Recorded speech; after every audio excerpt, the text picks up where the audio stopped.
Y bien, ya estamos con el doctor Fernando Caubi Ruedel. Él es hematólogo clínico, él es coordinador del Comité de Trombosis de la Sociedad Peruana de Hematología y nos va a ayudar a entender un poquito más todo lo referente al fenómeno trombótico, a la formación de coágulos en nuestro organismo, las diversas causas y cuál es la relación y la proporción o la probabilidad de que una persona que reciba una de estas dos vacunas, la de AstraZeneca o la de Johnson & Johnson, que son vacunas muy serias y muy buenas, pero cuál es la probabilidad de que pueda desarrollar coágulos o trombo. Fernando, ¿cómo estás? Gracias. Bienvenido al programa. Un gusto verte después de algún tiempito. Para poder poner en contexto al público, explícanos un poquito qué cosa es un trombo, cómo se forma, por qué nuestra sangre tiene que tener un sistema de coagulación, pero también tiene que tener un sistema de anticoagulación, para entender un poquito cuál podría ser la relación o qué fue lo que pasó con las vacunas de AstraZeneca y Johnson & Johnson. Ok, sí, muchas gracias, Pepe, por la invitación. Un gusto verte después de algún tiempo.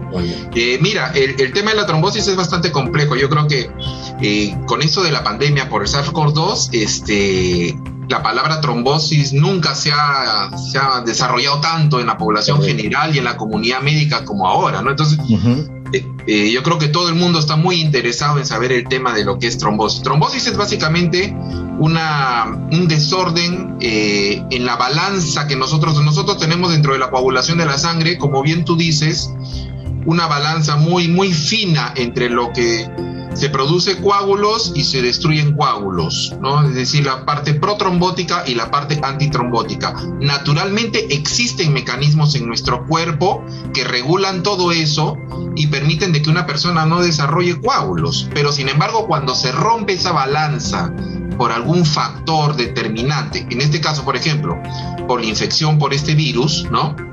La balanza se inclina hacia la parte protrombótica, es decir, se forman más coágulos de lo que se pueden destruir, para que lo puedan entender tus televidentes, ¿no? Entonces, al inclinarse la balanza hacia la parte protrombótica es donde vamos a tener todas estas serias complicaciones, ¿no? Producidas por ejemplo, por este virus del SARS-CoV-2, ¿no? Claro, así como el virus SARS-CoV-2 produce trombosis, podemos tener muchísimos factores que van a desarrollar que una persona haga cuadros de trombosis. Hay los llamados factores genéticos o hereditarios, o factores que se producen en el transcurso de la vida de una persona, ¿no? Hay personas que nacen con ciertas alteraciones genéticas que pueden desarrollar coágulos, esos se llaman los pacientes con estados hipercoagulables o trombofilias, ¿no? Pero hay personas que en el transcurso de su vida pueden tener ciertas enfermedades o desarrollan algunas condiciones en donde se puede producir trombosis. Por ejemplo, una paciente embarazada puede desarrollar trombosis. Una persona de edad avanzada que tiene problemas de insuficiencia venosa crónica puede desarrollar trombosis. Fernando, cuéntanos un poquito qué pasó con la vacuna AstraZeneca y la de Johnson & Johnson, que evidentemente cuando se reportaron estos casos de trombosis en pacientes que habían recibido la vacuna con características muy propias, tuvieron que, lógicamente, detener el proceso de vacunación, pero cuéntanos más o menos cuál es la proporción, qué pasó antes de pasar el segundo bloque. Mira, lo que tenemos que tener presente primero es que dentro de la estrategia de salud pública de las personas o dentro de esta pandemia, la vacuna es una prioridad. La vacuna es una prioridad y todo el mundo debe de recibir la vacuna para poder lograr la famosa llamada inmunidad de rebaño por encima del 80% para lograr parar que se disemine este virus y siga atacando. Cualquier droga en general que nosotros recibimos, ¿no? Puede provocar una serie de efectos adversos. Hay los llamados efectos adversos comunes y corrientes, ¿no?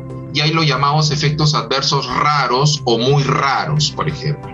Con las vacunas de AstraZeneca y de Johnson & Johnson, lo que se ha detectado son algunos casos reportados en Europa de personas que han desarrollado un evento trombótico inusual, es decir, un evento trombótico en una zona del organismo que no es la común y corriente. Cuando uno, por ejemplo, habla de trombosis, lo primero que se le viene a la mente es miembros inferiores, las piernas, porque generalmente las trombosis se alojan ahí, en los miembros inferiores. En este caso, en estas personas desarrollaron un evento trombótico en el cerebro, en el sistema venoso del cerebro, O, por ejemplo, en el abdomen hay casos reportados de trombosis de la vena porta, por ejemplo. Son trombosis inusuales y son casos sumamente raros. Si uno lo compara estadísticamente hablando con otras condiciones que te van a provocar trombosis, la incidencia de estos casos es sumamente baja. Ahí vamos a detenernos un ratito porque yo quisiera cerrar la entrevista dando explicando, graficando las probabilidades de tener un evento trombótico por vacuna versus las probabilidades de tener un evento trombótico por el mismo COVID-19 versus el tabaquismo versus los anticonceptivos orales. Una pregunta que quiero dejar para el siguiente segmento, Fernando, es acerca de si las personas que han tenido un antecedente, una historia de algún problema de coagulación, ¿qué precauciones deberían tomar para vacunarse? ¿Qué deberían hacer? ¿Si podrían tomar una aspirina? Porque se están diciendo muchísimas cosas y la gente está perdiendo la perspectiva de que las vacunas son excelentes, las vacunas son seguras y que estos son eventos muy aislados. Eso lo dejamos para el siguiente segmento, ¿te parece? Perfecto, encantado. Regresamos en unos instantes con el doctor Fernando Caubi, hematólogo, para seguir hablando acerca de trombosis y vacunas en la época de COVID. Fernando, el segmento anterior, la pregunta es, una persona que tiene antecedentes propios o familiares de problemas de coagulación, personas fumadoras, obesas, que podrían tener más riesgo de trombosis, ¿deberían estar preocupadas o evitar ponerse la vacuna? ¿Qué es lo más prudente? ¿Deberían hacerse análisis, tomar aspirina? Porque uno escucha de todo, ¿no?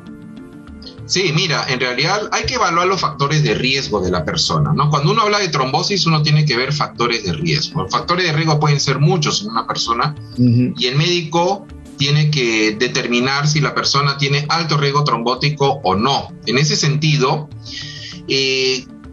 si comparamos el tema de las vacunas que han desarrollado cuadros de trombosis, el mecanismo por el que se produce trombosis en este caso es diferente al mecanismo común y corriente de por qué se forman trombosis en nuestros pacientes, en la población en general. Entonces, desde ese punto de vista, definitivamente, si son mecanismos diferentes, yo sí apuesto a que el paciente, a pesar de que haya tenido un antecedente trombótico, tenga factores de riesgo, se coloque la vacuna.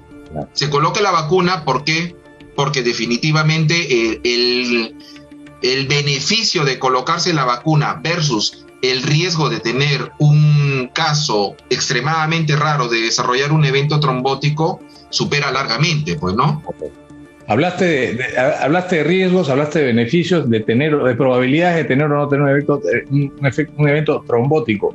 Bueno, hablemos entonces de probabilidades, porcentajes de probabilidades de tener trombosis por las vacunas. A ver, AstraZeneca, Johnson, ¿cuál es la probabilidad de que una persona, porque además son mujeres jóvenes menores de 50 años quienes han sufrido estos lamentables accidentes?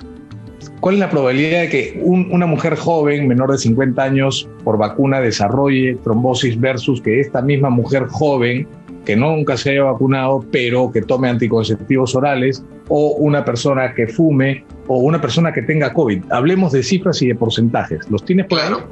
Por ejemplo, estadísticamente hablando, si hablamos de 1 millón de personas que han recibido la vacuna, tenemos que se han reportado aproximadamente 4 casos en 1 millón, es decir, 0,0004% de probabilidades de desarrollar un evento trombótico.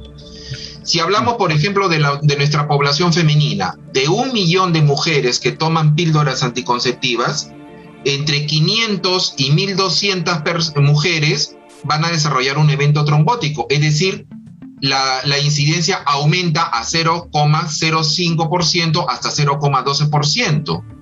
Si estas personas son fumadoras, de 1 millón de fumadores, vamos a tener que aproximadamente 1.700 a 1.800 personas desarrollan trombosis, es decir, 0,18%.